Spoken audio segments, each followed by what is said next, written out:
Welcome to the physics class for March the 4th. Before we talk about physics, let's talk about some announcements here. First off, I don't know if you guys are aware, at least all of you, tomorrow is picture day at Ames.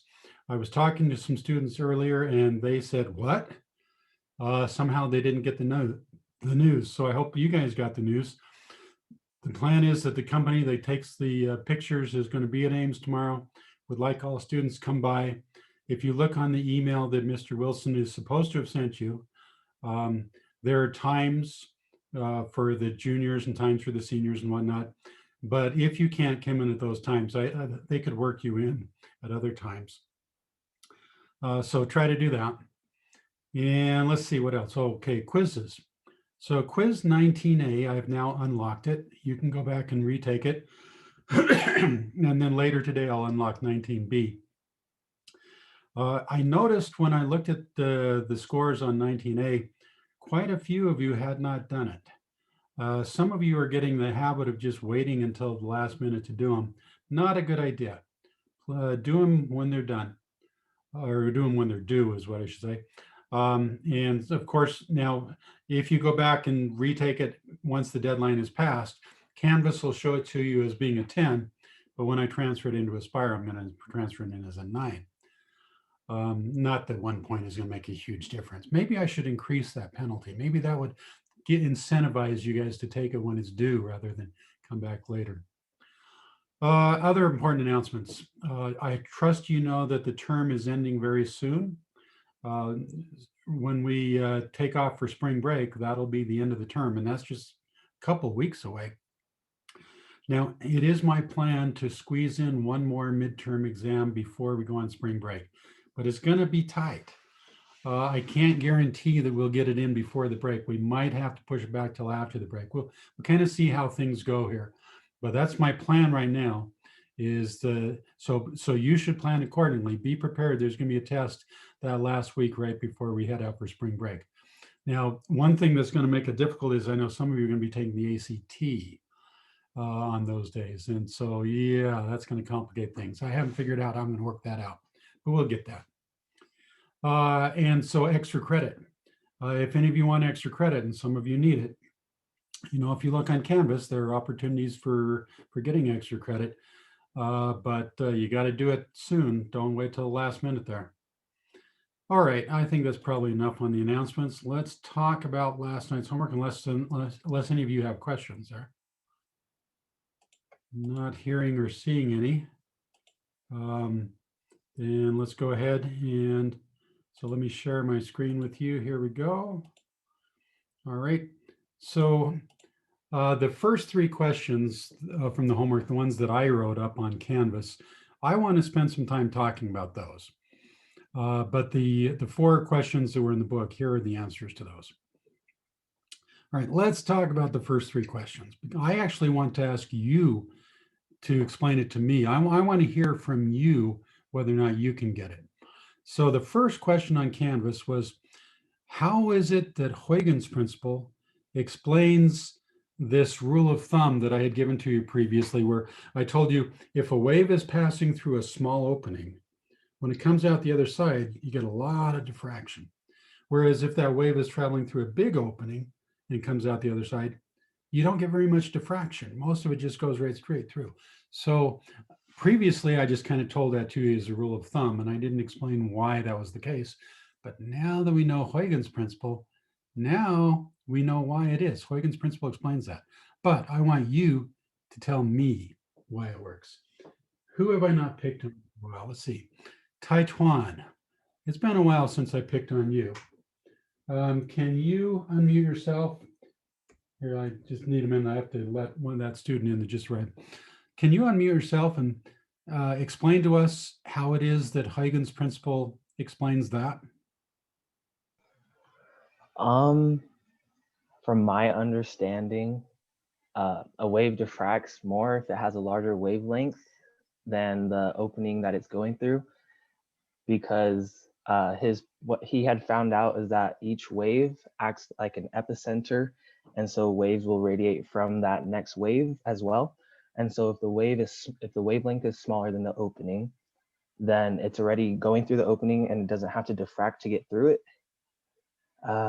or it doesn't expand as much as a larger wave would, since if it were to continue through that wall, it would have to I don't know, that's what I had wrote was a wave diffracts more if it has a larger wavelength than a smaller one in comparison to the opening that it passes through, since Huygens' principle basically states that every wave is like an epicenter. A larger wave will remain larger. Okay, I like most of what you said there, but not all of it. So here is the way that I wish you would have explained it.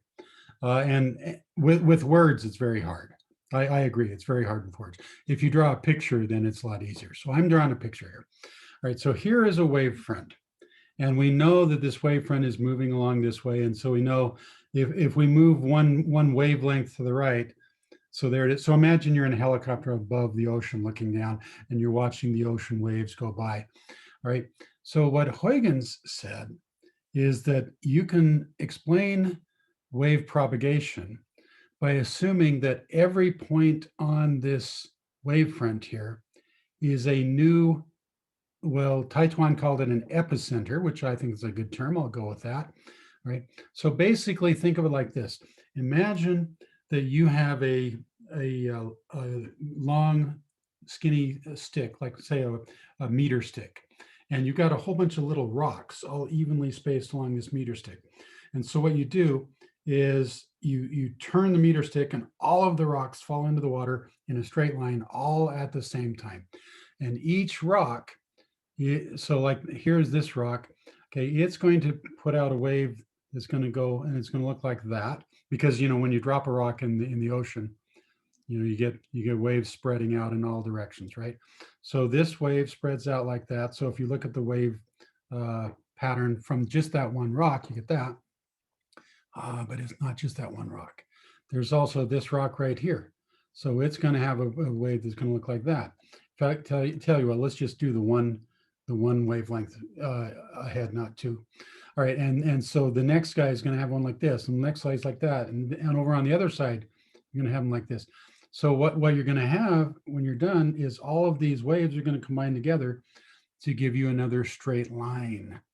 And then you do it again, and you're going to get another straight line.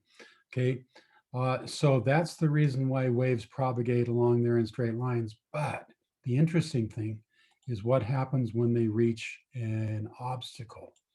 All right, so let's suppose then that we have an opening here. And so let's say it's a small opening. All right, so we got this guy right here, propagating out, and he's got lots of neighbors, so they all propagate in a straight line. Okay, when you get to this point right here, so here's the wave, it has just hit the opening. So this guy right here, all of his neighbors have been blocked. The only one that's getting through is just this one guy by himself.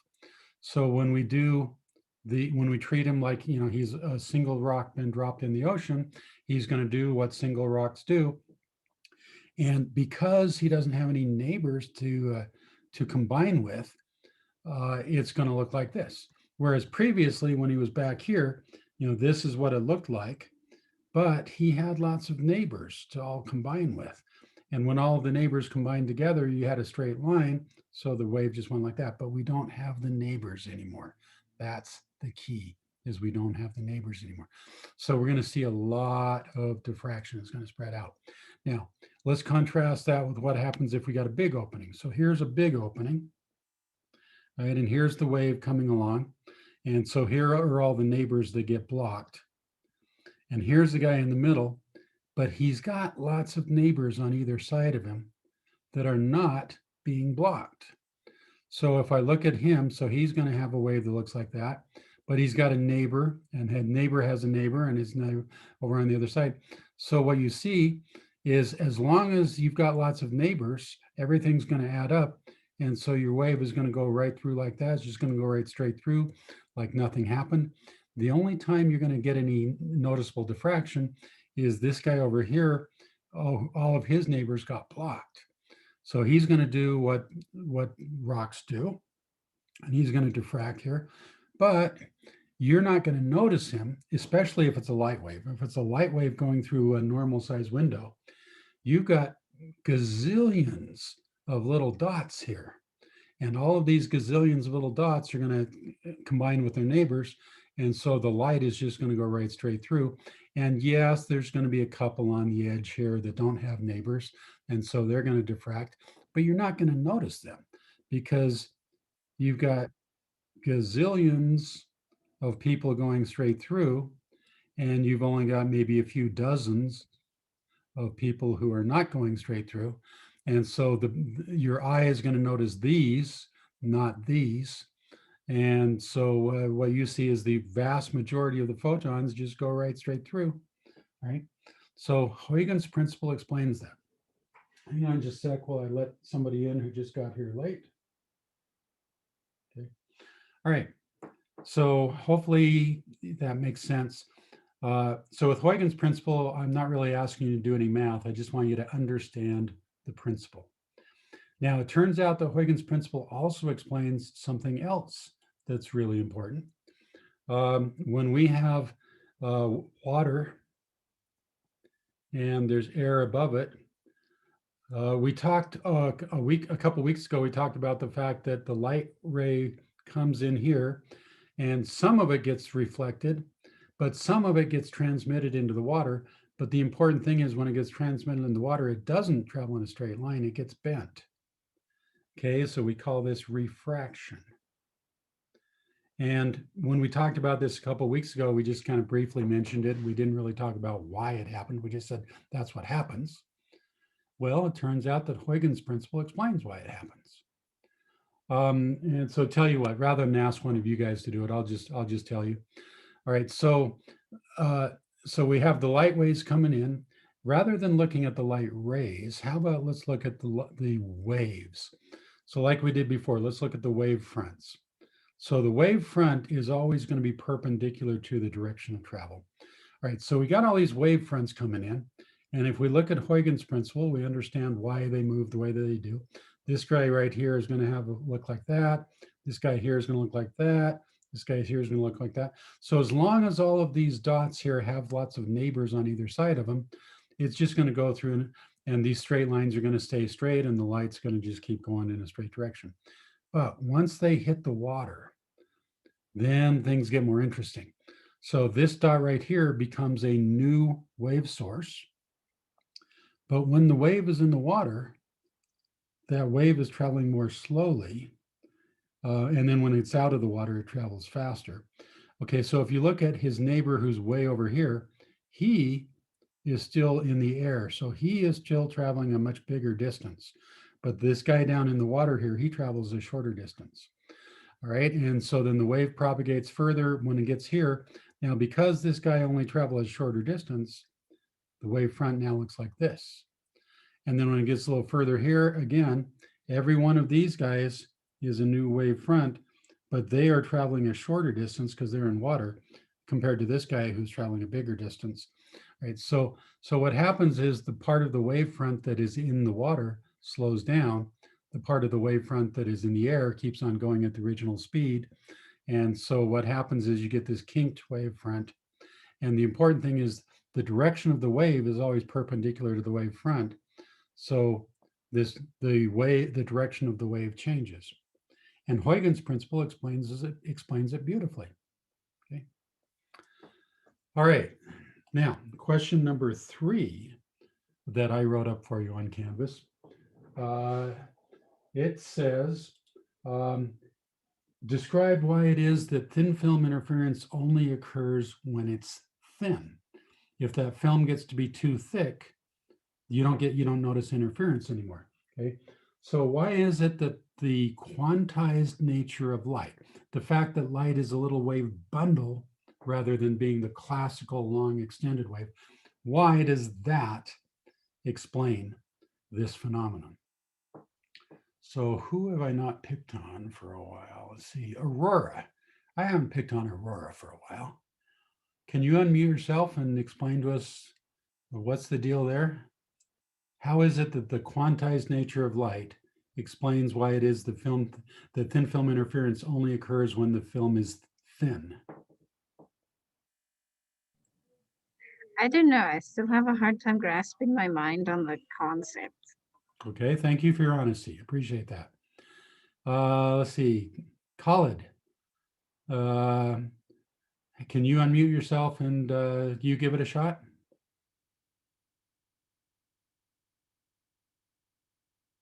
I'm going to be honest as well. I'm still kind of Okay, learning. all right. Anybody want to give it a shot? Anybody want to volunteer to give it your best shot? Nobody wants to? Okay, well, I'll do it then. And I'm going to do it using Desmos like I did before. I think that's the best way to explain it. Okay, so here is something that by now should look very familiar to you. We've used this a lot. So here down at the bottom here, you see that's our photon. And up at the top here, we have the classical wave. And so what we've got is this one right here has a minus sign on it. So that's the wave that reflected off the front surface and it got inverted when it got reflected.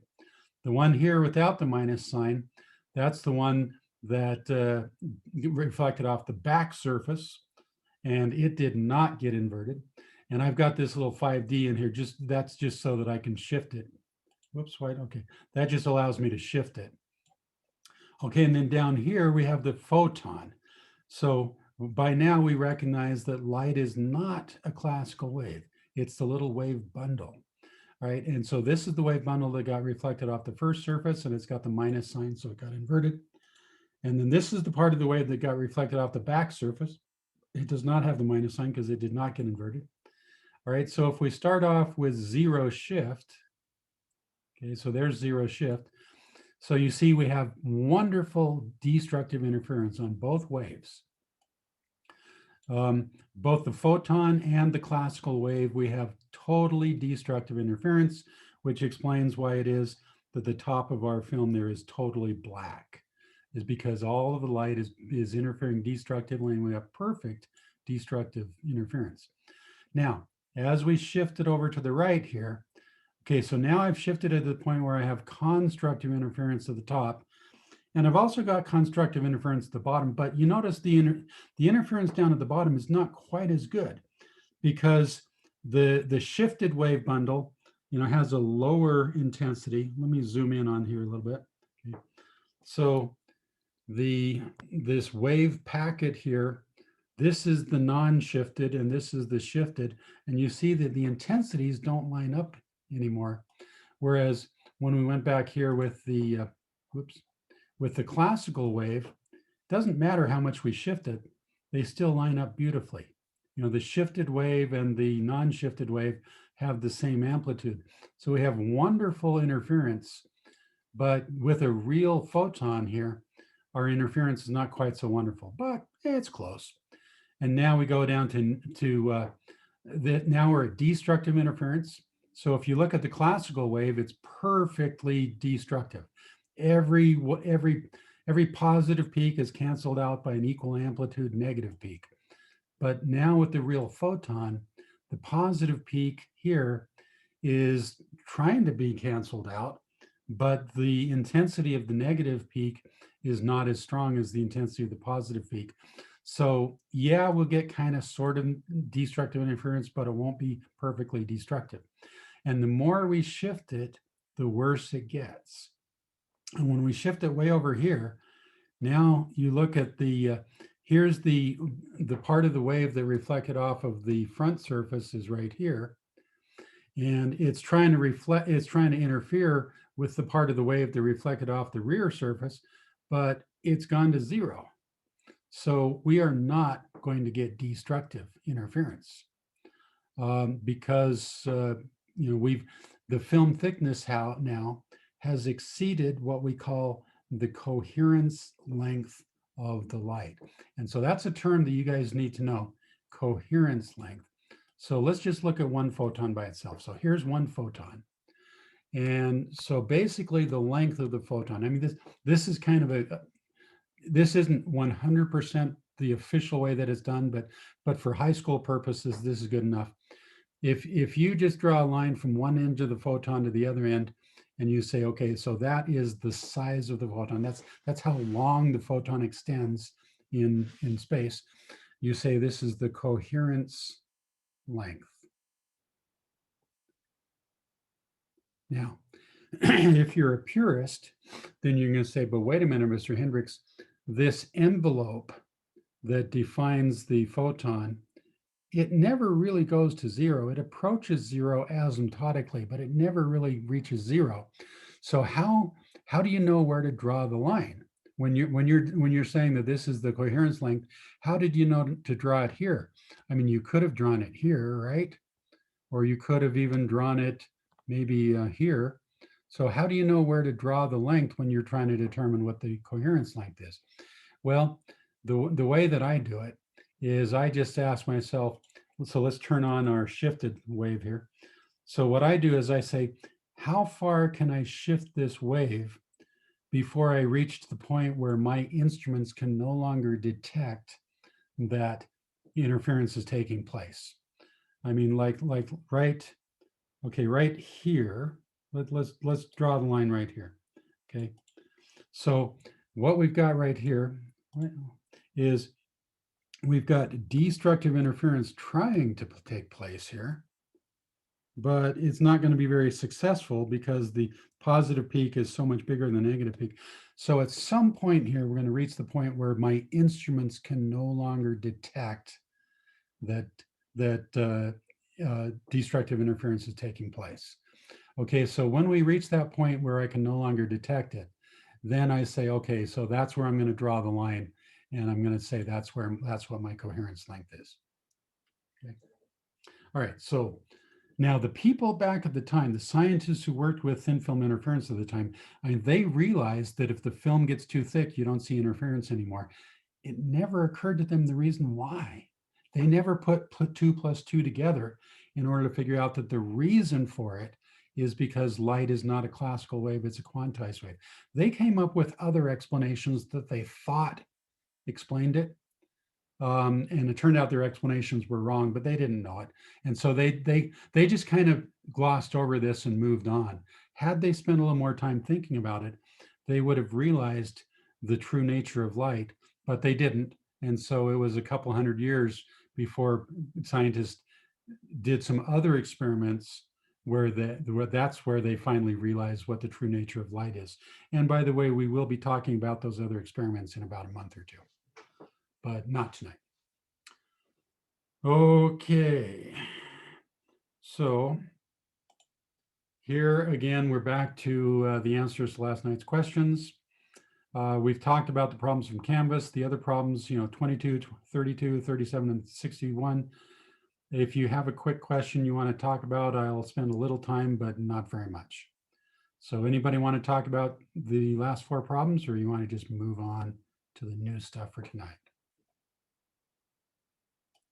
Okay, not seeing anything, not hearing anything. So yeah, move on. Okay. All right, move on is what we will do then. All right, so we are still in chapter 16. We're going to pick up a couple more important concepts about light. So now we understand that light is a wave. We understand that it is a transverse wave rather than a longitudinal wave. And we also understand that it is a quantized wave, not a classical wave. So we've learned a lot about light, but there's a couple things left that we still haven't learned. Like, for instance, what is the speed of light? Okay. Up until now, we really haven't dealt with it. Now, you guys all know that the speed of light is something. And in fact, previously, we did some calculations where I just told you what the speed of light was. And if you only care about 3 sig figs, it's 3 × 10⁸. But how did scientists figure that out? When was the first time that people realized that light does not travel infinitely fast? Well, let's take a look here. Let me open up a whiteboard. All right. So there were scientists who were doing experiments with light and trying to figure out if light had a speed. And so one really simple experiment that you can think of that they did is, so let's imagine that you're standing right here and you've got some table right here, And here is a candle on the table. All right. And so you want to know if light has a speed, is there a way that you could measure it? Well, here's one way that you could do it. What you could do is you could put a big box over the top of the candle so you don't see the candle light at all. And then what you do is you very quickly remove the box. And while you're doing that, you look to see the light that comes directly to your eye compared to light that goes the other direction and it hits a mirror and bounces back and comes to your eye. So what you do is you look to see, is there a delay? Is there a lag in between the time that you see the first light that came directly to you and then the time that you see the second light that traveled the greater distance before coming to you? And so they did this experiment. And so they removed this box as quickly as they could possibly move it. But every time they did it, they always saw the two at the same time. They didn't see any delay. And so they concluded that light travels infinitely fast, which is a reasonable conclusion considering the evidence that they've got. But in fact, light actually does not travel infinitely fast. The first person to ever figure this out was an astronomer. His name was Olay Romer, and the book talks about him. I don't want to go into too much gruesome detail about it, but I do want to just, go through the story in general because I think it's an important story for everybody to know. This story of how Olay Romer figured out the speed of light, it illustrates the difference between a good scientist and a great scientist. And here, let me explain what I mean. So Olay Romer, he's an astronomer, and he's looking at the moons of Jupiter. Have any of you guys ever looked at the moons of Jupiter? Can you type into the chat box, if you have ever seen the moons of Jupiter with your own eyes, now through a telescope, obviously, you can't see with your naked eye. How many of you have actually through a telescope and seen the moons of Jupiter? Any of you? Nobody? Not even one of you? It's possible. Yeah, I know it's possible, but have you done it? Apparently the answer is no. Oh, okay, good. So somebody has, Calvin has, and Miriam did. Okay, when you were little. Okay, good. All right, so it turns out that it's pretty easy to do. You don't need a super fancy telescope. You do need a telescope, but it doesn't have to be a super fancy telescope. You could go to Walmart and you could buy a really cheap plastic telescope and that would be good enough. Okay, so what you need to do is you need to know where Jupiter is, which is a little bit tricky, but I can help you with that if you want. If you were to try it today or tonight, you actually wouldn't be able to do it because right now on March 4th of 2021, Jupiter is so close to the sun that if you tried to see Jupiter, the sky would be too bright and you wouldn't be able to see it. But if you were to wait 3 months and try it again, Jupiter will have moved far enough away from the sun that you'll be able to see it. And let me draw you a little picture of what you will see. And those of you that have actually done this, hopefully you remember. So you're going to see a bright dot, and then you're going to see a bunch of little tiny specks. And these little specks are all going to be in a perfectly straight line. It'll be tilted, but it'll be a perfectly straight line. Those little dots, those are the moons of Jupiter. And so I really highly recommend everybody do that. Just get a pair of binoculars would be good enough to do it, but a telescope would be better. Okay, so one of these moons is called Io. And it is the one that's closest to Jupiter, and so it moves the fastest, and it moves really fast. If you were to go outside and look at the picture, look at Jupiter, and then wait just 1 hour, you'll find that one of these moons will have moved just in the course of 1 hour. It will have moved enough that you will have noticed it, and an hour later it will have moved some more, and an hour later it'll move some more, and then it passes behind Jupiter. So then you won't see it for several hours. And then several hours later, it'll come back, it'll reappear on the other side of Jupiter, and then it goes, and then it'll turn around, and then it'll start moving the other way. And this time it'll pass in front of Jupiter. Okay, and then it'll come over here, and then it'll go back. And so it's making this path around Jupiter. And so what Olay Romer did, and by the way, let me spell you his name so you see it. What Olay Romer and other scientists did was they were measuring the period of Jupiter. So they would start the clock when Io disappeared behind Jupiter. So that's t equals 0. And then they let the clock run until Io comes out, goes around here, comes back. And when it passes behind Jupiter the second time, then that's when they stop the clock. And so we're going to call that t, where t, capital T, of course, means the period. Lowercase t just means any old t, but uppercase T means the period. All right, so what they find is that the period of Jupiter is about 1.8 days. And these other moons, they're doing the same thing, but they're moving a lot slower. All right, but now here's the interesting thing. Not everybody got exactly the same answer. So when Olay Romer got together with the other astronomers and they all compared their notes, they found that some of the people, they got, when they measured the period of Jupiter, they got 1.8 days plus maybe 5 seconds, or maybe minus 7 seconds, or maybe plus 13 seconds, or maybe minus 13 seconds. There was a lot of range in their data. Okay. Did I say period of Jupiter? Is that what I said? Okay, that could be. That's the kind of mistake. Wig point, wig time. Oh, come on. That's not really. You guys want? Well, I haven't worn the wig for a long time. Okay, all right. Did I really say it? Yeah. I was about to say it too, but Calvin beat me to it. Okay. Okay. Well, yep. That's a wig point. That's fair. I haven't worn this wig in so long. Okay. Okay. All right, I'm wearing the wig, but guys, I'm going to remember this when it comes time for me to grade the next test. I'm going to remember that you humiliated me like this. All right, so let's get back to here. Okay, so the period of Io. Okay, all these different people had measured it, and they all got numbers that were really close to each other, but there was a fair amount of scatter in the data. Is basically plus or minus 13 seconds. Now, remember how I said the difference between a good scientist and a great scientist? Okay, well, here is it. Here it is.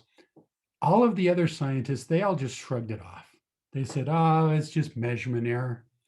Because one thing I didn't tell you is that all of this took place way back in the 1600s. So this is back before the United States had declared independence from England, right? And they didn't have very good clocks back then. And so all the other scientists, they looked at this scatter, this plus or minus 13 seconds, and they said, it's just measurement error. Let's not worry about it. But Olay Romer said, wait a minute. He said, look, I recognize that it's only the 1600s and our clocks aren't really great, but our clocks aren't that bad. Our clock, the clocks they had back in the 1600s, they were good enough that they don't lose 16 seconds in a 2-day period. I mean, within a 2-day period, they only lose like maybe 1 second at most, maybe 2, but definitely no more than 2 seconds. And so Olay Romer says, I don't think it's measurement error. I think there's something else going on here. So this is what makes him a great scientist. Okay, he looked at the data and he said, this doesn't make sense. So what did he do? Well, he spent several years doing the measurements himself. And he did it super carefully. He got the best clock he could possibly get. And he did it super, super carefully. And this is what he got. Let me open up a new page here. Okay, so let's suppose that you are Olay Romer and you want to do this. So you go outside tonight, but you got a problem because tonight you can't do it because Jupiter is too close to the sun. All right, so let's just make a note of the fact. Okay, so in March, we can't do it because Jupiter is too close to the sun.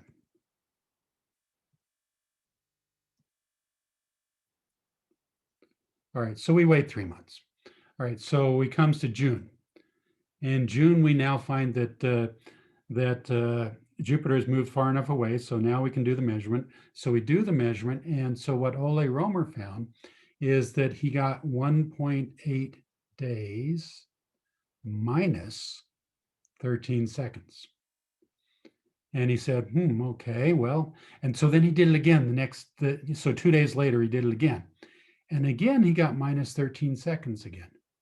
And then 2 days after that, he did it again, and he got minus 13 seconds. So what he found was that if he does it during June, or at least now, and I'm just picking June as an example for 2021. Back then, it may have been June, but let's say you do it in 1 month, in some month, and every time you do it, you get 13 seconds less than the average that everybody else had reported. So you wait another 3 months. So September comes along, or 3 months after whatever month it was when he did this. Okay. And when he does it again, he gets 1.8 days exactly. And then 2 days later, he does it again, and he gets 1.8 days exactly again. And 2 days later, he does it again. And so every time he does it in this other month, he gets exactly the same average that everybody else had gotten. So he waits another 3 months. So now we're into December. And he does it again. And I think you can guess what's going to happen here. When he does it in December, he gets 13 seconds longer than the average. Okay, so he gets plus 13 seconds. And every time he does it, he gets that same plus 13 seconds.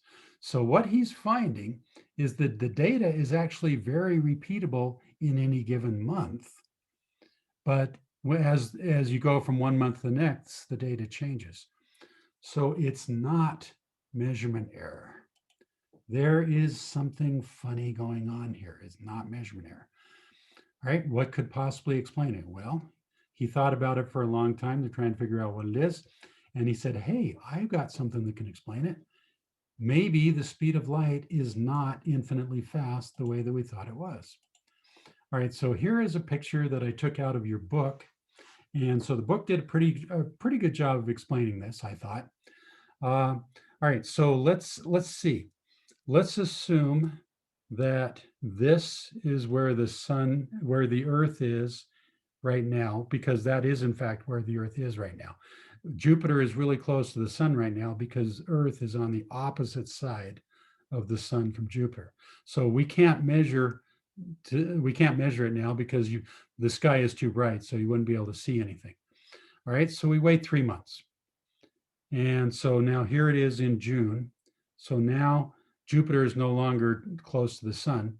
So when we measure it here in June, we get minus 13 seconds compared to the average that everybody else got. And then here we are in September. And so now when we measure it, we get exactly 1.8 days, just like is the average of what everybody else got. And then right here, so now it's December, so the Earth is over here. And so now we get plus 13 seconds. So we get 1.8 days plus 13 seconds. All right, so Olay Romer recognized that there is an explanation for this. If the speed of light is not infinite, that would explain it. So here's what he did. He says, okay, the first time that so here's Io and it's going around here. And so when the first time that Io disappears behind Jupiter, so that's when I'm going to start my clock. And at that point, the Earth is right here. All right, now 1.8 days go by. So Io moves around here, comes around, goes in front of Jupiter, comes around. So Io is going to pass behind Jupiter again. So now it's been 1.8 Earth days since that happened. But here's the important thing. What happened to the Earth during those 1.8 days? It wasn't just sitting still. The Earth was moving. So here is where the Earth is 1.8 days later. All right, so the first time that Io disappeared behind Jupiter, the light had to travel this distance from here to here. The second time that Io disappeared behind Jupiter, the light had to travel a greater distance. So this distance right here is the extra distance that it had to travel the second time that it didn't have to travel the first time. So, so Olay Romer recognized that if you could calculate what is this distance, and then you recognize that it takes light 13 seconds to traverse that distance, then you can figure out what the speed of light is. Okay. Now, if we had a lot of time, I would make you guys stop and figure out what the speed of light is. Because we know, you see down here in the lower right here, we know what the Earth's, what the average distance is of the Earth from to the sun. And we know that it takes 365 days to go all the way around once. And so you know that the circumference is 2 pi times the radius. And we know that it takes 365 days to do that. And so let me put this forward as an extra credit opportunity. So if you guys can do a little bit of math and take advantage of the fact that it takes light 13 seconds to travel this distance, which is the distance that the Earth moves in 1.8 days, use that to calculate the speed of light, and then write it up and send it to me. I'll give you a couple extra credit points for it. Now, when Olay Romer did it, he came up with a number that is astonishingly close to the currently accepted value of the speed of light. You know, the currently accepted value for the speed of light is 2.998 something times 10 to the 8th. Okay, so if you only need 3 sig figs, we usually just call it 3.00 because that's what it rounds off to if you only need 3 sig figs. Okay, so Olay Romer did his calculations and he came up with a number that was within about 15% of this, which is astonishing if you consider that he did this way back in the 1600s. It's really amazing. But the thing that I like most about this story is the fact that all of the other scientists, they looked at this plus or minus 13 second spread in the data and they just shrugged it off, but not Olay Romer, because he wasn't just a good scientist, he was a great scientist. It's the kind of scientist that I hope you guys will be soon, or maybe already are. But okay, so anyway, so now we know that light does not travel infinitely fast, and now we know that it actually has a finite speed. All right, now, what are we going to do next? Well, now that we know what the speed of light is, now we can do some things that we weren't ready to do before. Let me skip to this. By the way, when you read the book, they're going to talk about color theory. They're going to talk about how white light is composed of these components here. I'm not going to bother talking about that because I think the book does a pretty good job of describing that. Make sure you read the book before you do the homework. But I think the book does a good job of describing it. So I'm just going to be quiet and let you read the book. Okay. But here is the important thing that that even though the book does a good job of describing the Doppler effect, I think it's good for us to spend a little time on it. Right, what you are seeing is a picture that should look familiar to you. I showed you this picture previously when we were talking about sound and the Doppler effect for sound. And I'm trusting that you guys are all now really comfortable with this. And you understand the reason why the person who's standing in front of the siren, they will hear a higher frequency than the ambulance driver will hear because the waves are bunched up. Whereas the person who's standing behind here, they will hear a lower frequency than the ambulance driver would because the waves are more spread out. So we talked about this before. We took a test on it. You guys did pretty well on the test. So I trust that you understand the Doppler effect. Well, the Doppler effect is not just for sound. I mean, any wave is going to be affected by the Doppler effect. It could be waves in water, it could be anything. So right now we're talking about light. And so it turns out that the Doppler effect is going to work for light waves as well. I'm sure that you guys have heard about something called red shift and blue shift and all that. I'm sure you've talked about that in your science classes in junior high school or so, or maybe you took astronomy. Well, we're going to find out about that and how to calculate it. All right. So when we talked about the Doppler effect before, we used this equation right here. We could still use this equation. This equation is perfectly valid for any kind of wave. Could be a sound wave, could be a light wave. Now, we're going to find that it's more convenient to rewrite this equation. And in a couple minutes here, I'm going to derive a version of this equation that is going to be a little bit easier to use. Now, first off, let's find out why we want to do this. Okay, when you do the homework tonight, they're going to give you a problem kind of like this. They're going to say that we've got a spaceship, and this spaceship is moving along at some speed, and we don't know what the speed of the spaceship is. Okay, and so what we're going to do is we have a window in the spaceship, and we're going to shine a light. We're going to take a laser, and we're going to shine a laser out. And let's suppose that it's a green laser. And let's suppose that we know that so if the person in the spaceship was to measure the wavelength of the laser, let's say that it's 532 nanometers. Okay. And over here is an observer. And so they see the light come here, but because of the Doppler effect, they are not going to see it the same way. And so let's suppose that they measure the wavelength of the light.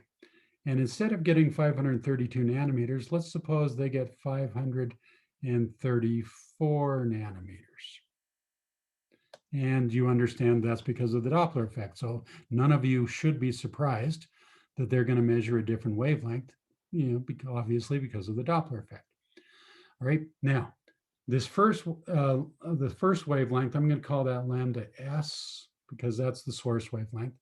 This one here, I'm going to call that lambda D because that's the detected wavelength. And so if we want to use the same equation that we used before, we absolutely could do that.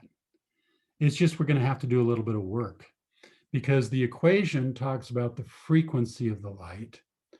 But the problem in the homework, they didn't tell you what the frequency of the light was. They told you what the wavelength of the light was. Now, there is a reason why we do that. Okay. And maybe we should take a minute and talk about the reason why we do this. Okay. So if I hear a sound and I ask myself, I wonder what the frequency of that sound is, I can go to the shelf and I can pull off an instrument and I can use that instrument and I can measure the frequency of that sound. I have equipment in my physics lab. And if you guys were in school in person, we would actually do that for real. We would take this instrument and we would measure the frequency of sound. It's easy to do. What about light? If I want to measure the frequency of light, is there a tool on my shelf in the lab that I could pull off to measure that? Well, let's calculate what the frequency of light is. Let's go back to this example right here. Oops, where to go? Okay, let's just open up a new whiteboard. Okay, so let's say that I've got light, which is green, and I know that the wavelength of light is 532 nanometers. Sorry, not meters, nanometers. Okay, so I want to know what is the frequency. And by the way, this is something that might be a homework question tonight, so this is worth doing.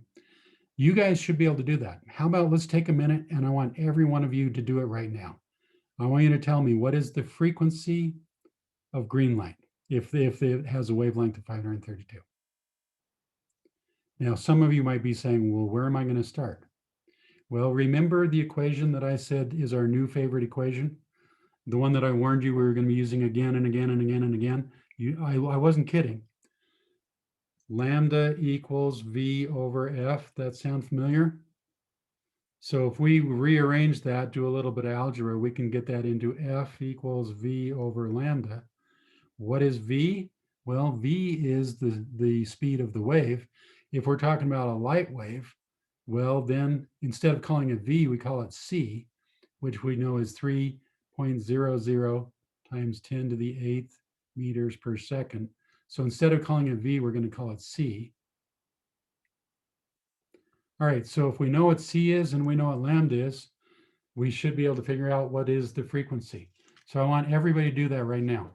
And I want you to type it in the chat box in a private message. Make it private, not public.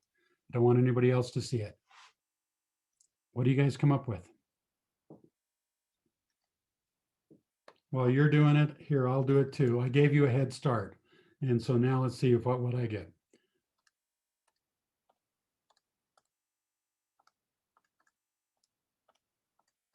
Okay, I got my answer. And I don't see any answers from you guys. Oh, you guys should be ashamed of yourself. Okay, now I'm starting to see some answers. Okay. All right.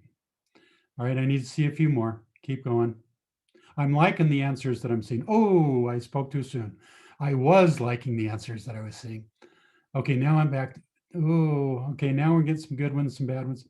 Okay, so those of you that are not getting the right answer, I think that, in fact, I know that what you're doing is you're not doing the units right.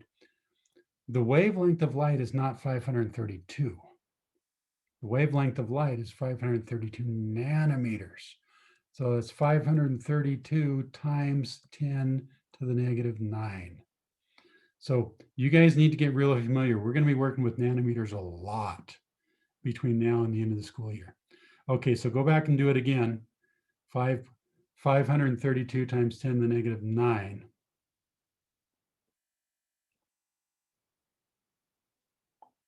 Come on.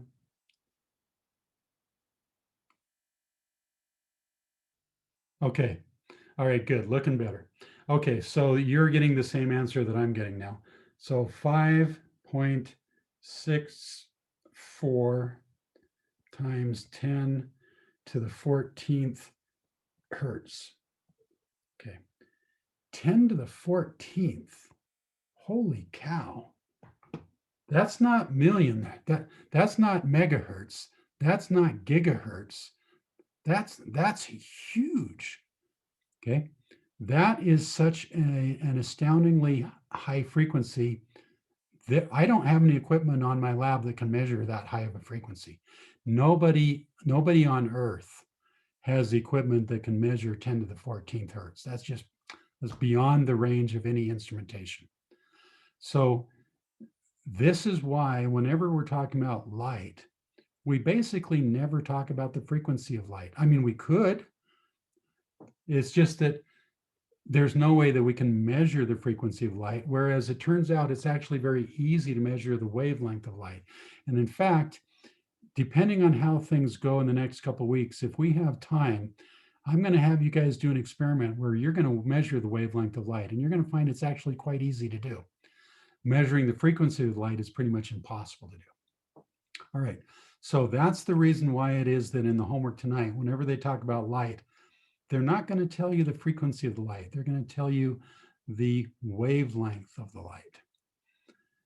And so if we want to use this, so if we want to use this equation right here, well, we could, but what we're going to have to do is they're going to tell us what is the source frequency. So let's say that the source frequency was 532. And then they're going to tell us that the detected frequency is 534. Okay. So what we're going to have to do is we're going to have to say, okay, well, the detected frequency is C over the detected wavelength, and the source frequency is C over the source wavelength. So we do this conversion, and then we stick these numbers into the equation here. And then when we look in the back of the book, we're going to see, oh, they didn't give the answer in terms of frequency. They gave the answer in terms of wavelength. So then we're going to have to go back. And so it's going to be more trouble than it's worth. I mean, we could do it, but it's going to be more trouble than it's worth. So what we're going to do is we're going to derive a new equation. Well, derive is the wrong word. We're going to take the existing equation and we're going to rewrite it in terms of lambda instead of F, just so that it'll make tonight's homework a lot easier. Okay. Now I got to warn you before we start in the derivation, and by the way, you guys know, whenever I do a derivation, hopefully, if you've learned nothing else this year, you've learned the fact that I think derivations are really important. That's what makes physics physics, right? So we're going to do a derivation in just a minute, and I trust you're going to open up a new page in your notebook, and you're going to copy down the derivation that we're going to do. But before we do it, well, actually, tell you what, let's start into it, and we're going to run into a problem, and we're going to have to stop. We're going to have to deal with that problem. So let's see what that problem is. All right. So open up a new page. Up at the top, I want you to write derivation of the modified form of the Doppler equation that is for light. All right, so we're going to start with the equation that by now you guys are really familiar with because you've used it a lot. You know that the detected frequency is equal to the source frequency times V minus Vd over V minus Vs. Okay, now V is the speed of the wave. And previously we were dealing with sound waves, but now we're dealing with light waves. So instead of calling it V, let's call it C. And we know what it is. It's 3.00 times 10 to the 8th. Now, what is Vd? Well, that's the velocity of the detector. And what is Vs? Well, that's the velocity of the source. Now, here is the problem. How do you know the velocity of the source and the velocity of the detector? Well, you measure them. But relative to what? I mean, in fact, tell you what, let's play a little game. Let's play a mind game. Let's suppose that you go to sleep tonight. So you go home, you get in your bed, you go to sleep. During the night, some kidnappers come in and they take you away. And they do it very skillfully. They do it without you waking up. So tomorrow morning you wake up and you look around and you say, wait a minute, this isn't my bedroom. And so you look around and you see that you're in a metal room with metal walls, metal ceiling, metal floor. And on the wall, there's a NASA logo. When you see that NASA logo, you say, oh, shoot, careful there. Why is it bad that there's a NASA logo on the wall? Why would you be upset when you see a NASA logo on the wall?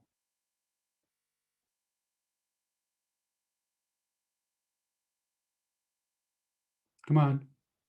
What if you were to wake up in a metal room with a NASA logo on the wall? Why would you be tempted to say, oh, shoot? Maybe you're in a rocket.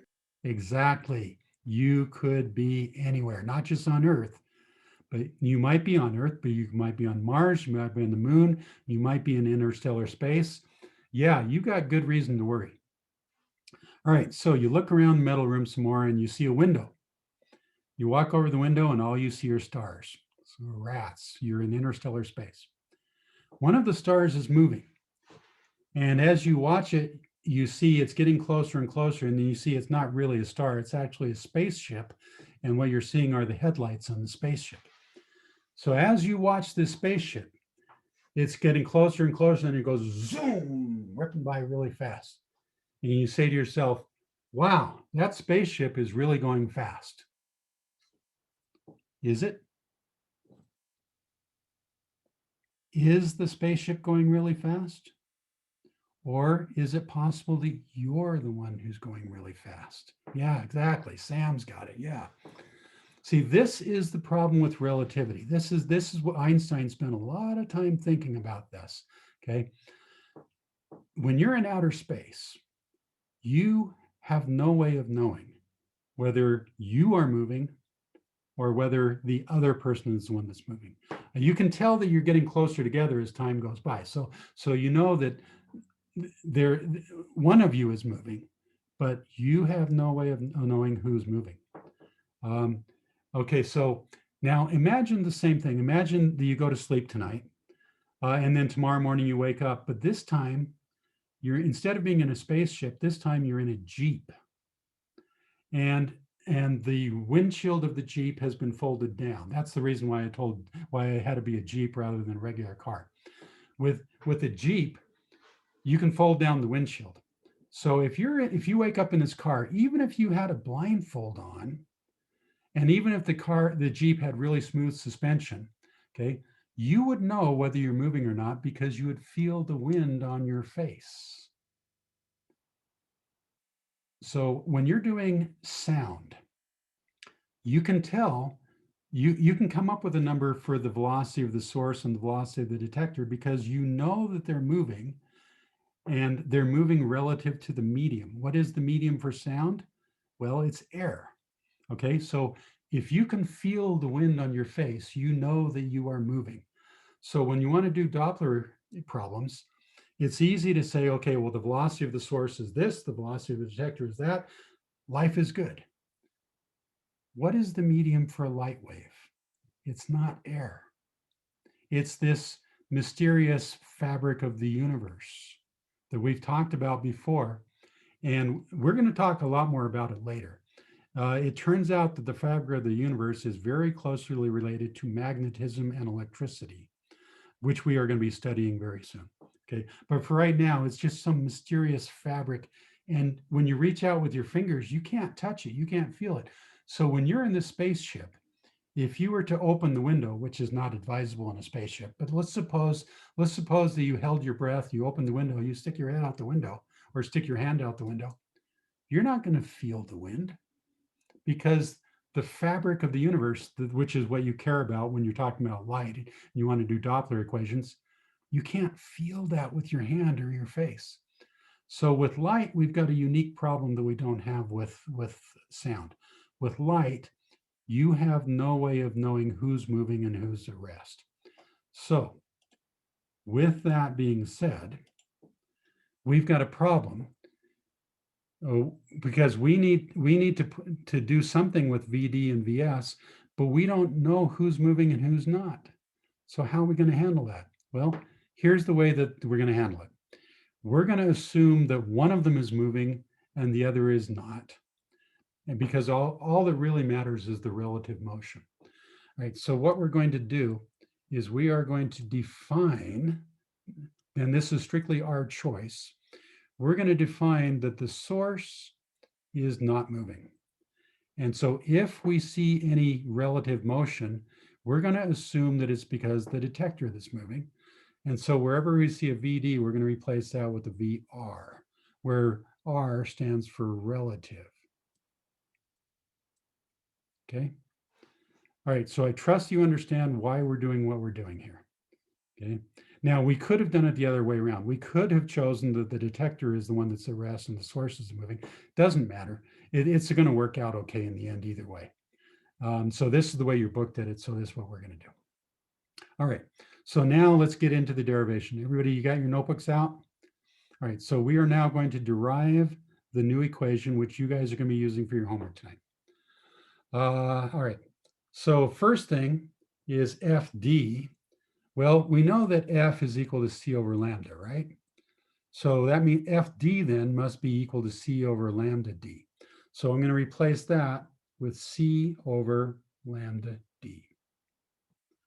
Fs, well, same thing. If F equals C over lambda, then Fs must equal C over lambda S. So replace that with C over lambda S. Okay, now wherever I see a V, I'm going to replace that with C. Wherever I see a V detector, I'm going to replace that with V relative. And then down here, I've got a V, so I'm going to replace that with C. And then VS, we've defined that to be 0, so I just don't need that. All right, so there we go. Now we have an equation. This is the Doppler equation. And now it's in terms of lambda S rather than lambda rather than F. So we could stop right now, but I see we can also do a lot of simplification. All right, so let's simplify this. First thing we recognize if we divide both sides by C. In fact, let me do that in a different color. I just like to. Okay, So I'm going to multiply both sides by 1 over c. All right, so that cancels that, that cancels that, that goes away. Now I'm going to multiply both sides by lambda d and also by lambda s. Okay. All right, so when I do that, what I'm going to find is that the lambda d on the bottom cancels this lambda d on the top. So what I'm going to get then is lambda s. And over on the right side, I got lambda s on the bottom, lambda s on the top. So that goes away. So that gives me lambda d. Now, c minus vr over c. I can rewrite that as c over c minus vr over c. Okay. And so c over c, that's just 1. So then I get 1 minus v relative over c. So this is a much simpler equation. So again, I could stop right here. This is a great equation. I could just go with this as is. Now your book did not. Your book took it down a little bit further here. So let me do the same. Let me come up with the exact same equation that you have in your book. Let me just clear a little space here. I wish there was an easier way to clear space. Okay, so what I'm going to do then, if my thing will let me, so I'm going to take this and I'm going to bring it up here. And so I'm going to multiply this out. So I'm going to get lambda s equals lambda d. So lambda d times 1 is just lambda d. And then lambda d times a negative VR over c. So that's going to be minus lambda d VR over c. Okay. So I'm almost there. Now I'm going to subtract a lambda d from each side. It goes away. So I get lambda s minus lambda d equals negative lambda d VR over c. Okay. And so now we've got what they've got in the book, except they just took it one more step. They just took this and they call this delta lambda. So delta lambda equals negative lambda d v relative over c. Bingo. That's it. That is the equation in the book. With one minor thing, if you look in the book, you're going to find in the book, they give it as a plus or minus. Okay. The reason they did that is just a little bit of maybe laziness. They're saying that it depends on whether you're moving towards each other or away from each other. So what you can do is you can say, let's just put this under absolute value signs. Let's say I don't really care whether it's lambda s minus lambda d or whether it's lambda d minus lambda s. I don't care. Let's just put it under an absolute value sign. And so that way we don't need to worry about this minus sign. We can just say that we'll use this equation to find out what is the absolute value of the relative velocity.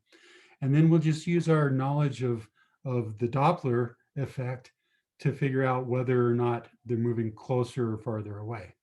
And so let's do a quick question so you'll see what I mean by that. Okay, so let's actually do a homework problem like you would see tonight. I think that's the best thing to do. All right, so you guys have all taken chemistry, or you're currently taking chemistry, right? So in your chemistry class, you should have seen something like this. You guys, yes, you've seen something like this before? Right, so hopefully in your chemistry, yeah, okay, I'm seeing some yeses. Okay, good. All right, so just in case some of you don't remember, what happens is if you take an atom and you excite it somehow, you either heat it up really hot or maybe you zap it with electricity, then when the electron jumps to the higher level, it's absorbing the energy, but then it doesn't stay that way very long. It jumps back down again. And when it jumps down, it gives off light, but it doesn't give off white light, which is all of the wavelengths. It doesn't do that. It only gives off certain colors. So if it's sodium, then it gives off some yellow lights here and some also yellowish, but a slightly different shade of yellow, and a little bit of green and a little bit of red. But if it's hydrogen, okay, hydrogen gives off a different pattern. So each atom gives off a unique fingerprint.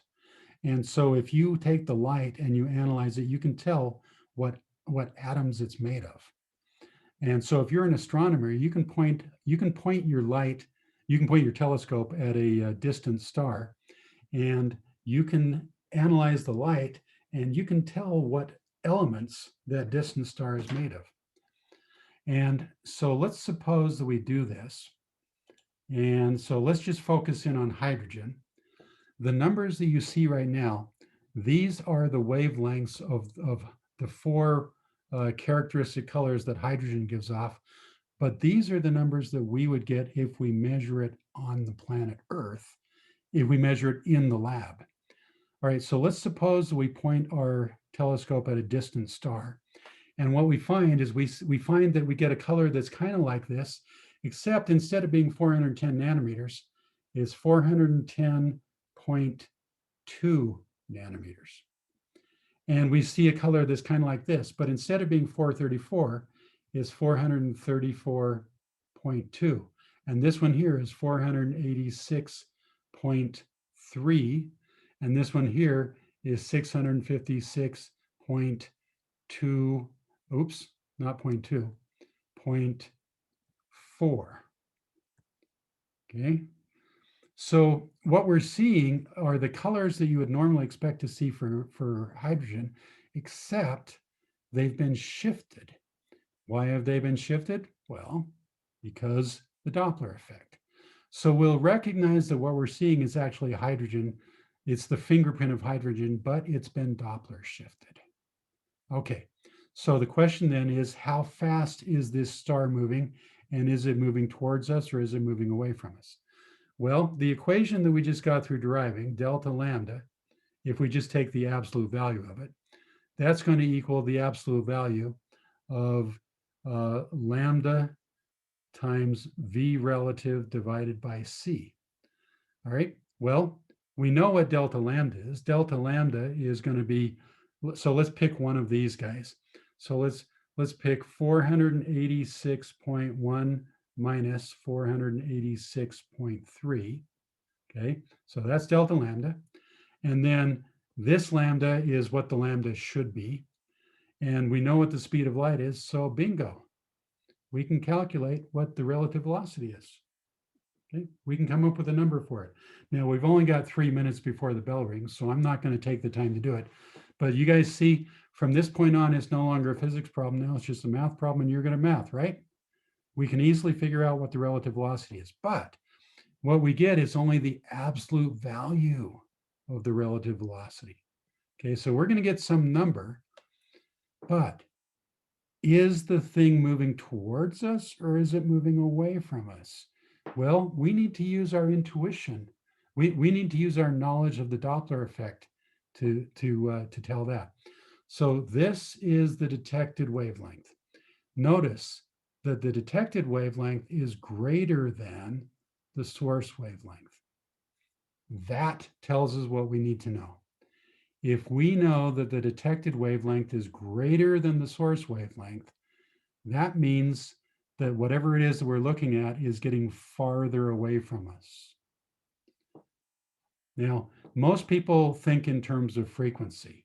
Most people realize that if the detected frequency is greater than the source frequency, that means that the ambulance is coming towards us, right? You hear a higher frequency when it's coming towards you.